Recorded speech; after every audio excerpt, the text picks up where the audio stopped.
कहानी कितनी जमीन। एक आदमी के घर किसी दिन एक मुसाफिर मेहमान आया। रात के समय बातों ही बातों में मुसाफिर ने कहा, यहाँ से कुछ दूर एक गांव है जहाँ पर जमीन इतनी सस्ती है कि मानो मुफ्त ही मिलती हो। वहाँ हजारों एकड़ जमीन मिल सकती है, वह भी करीब करीब मुफ्त में। उस आदमी का लोभ जग गया। उसने दूसरे दिन ही उस गांव की राह पकड़ी और जब पहुंचा तो उसने कहा कि मैं जमीन खरीदना चाहता हूँ। गांव वालों ने कहा कि तुम जितना पैसा लाए हो रख दो। जमीन खरीदने का तरीका यह है कि कल सुबह सूरज उगने से पहले तुम निकल पड़ना और शाम के सूरज के अस्त होने तक जितनी जमीन तुम घेर सको वह तुम्हारी होगी। वह आदमी रात भर सो न सका, योजनाएं बनाता रहा कि कितनी जमीन घेर लूं। सुबह होते ही वह दौड़ पड़ा। उसने साथ अपनी रोटी और पानी का भी इंतजाम कर लिया था, यह सोचकर कि रास्ते में यदि भूख प्यास लगे तो दौड़ते दौड़ते ही खा पी लूंगा। उसने सोचा था कि ठीक 12 बजे लौट आऊंगा ताकि सूरज डूबते डूबते वापस पहुंच जाऊं। उसने दोपहर तक मीलों का सफर पूरा कर लिया।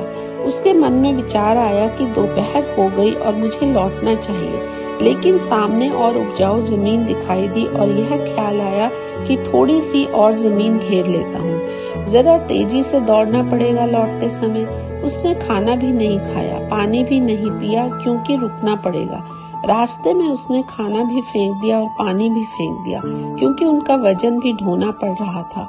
उसने कोट भी उतार दिया और टोपी भी उतार दी। जितना हल्का हो सकता था हो गया। दोपहर बीत गई पर लौटने का मन नहीं हुआ। तीसरा पहर हो गया, लौटना शुरू किया, परंतु अब उसके मन में घबराहट थी। सारी ताकत लगाई, लेकिन अब वह थक चुका था। अब सूरज डूबने लगा था। वह गांव के करीब पहुंचने लगा था और उसे लोग दिखाई पड़ने लगे। गांव के लोग खड़े थे और आवाज दे रहे थे कि आ जाओ आ जाओ। उसने दौड़ने में आखिरी दम लगा दिया। सूरज डूबने लगा। इधर सूरज डूब रहा था, उधर वह गांव की तरफ भाग रहा था। सूरज डूबते डूबते वह आदमी गिर पड़ा। अभी सूरज की आखिरी कोर क्षितिज पर रह गई थी। वह किसी तरह अपने आप को गांव की ओर घसीटकर ले जाने का प्रयास कर रहा था, परंतु सूरज डूब गया और वह थक कर बेहोश हो गया। वहां मौजूद लोग हंसे और आपस में बातें करने लगे कि अब तक ऐसा एक भी आदमी नहीं आया जो यहाँ जमीन का मालिक बन पाया हो। अब मैं कुछ प्रश्न आपके सामने रखती हूँ। क्या अपनी आवश्यकता से ज्यादा पाने की लालसा की वजह से आपको भी कभी कोई नुकसान हुआ है? कौन कौन सी चीजें लोग अपनी आवश्यकता से अधिक इकट्ठा करते हैं? मैं आशा करती हूँ कि आपको कहानी अवश्य पसंद आई होगी तथा आपका ध्यान इस ओर जाएगा कि बहुत से लोग अपनी आवश्यकताओं को ठीक से तय नहीं कर पाते हैं, जिसके कारण अपनी आवश्यकताओं से बहुत अधिक संग्रह करते हुए दिखाई पड़ते हैं।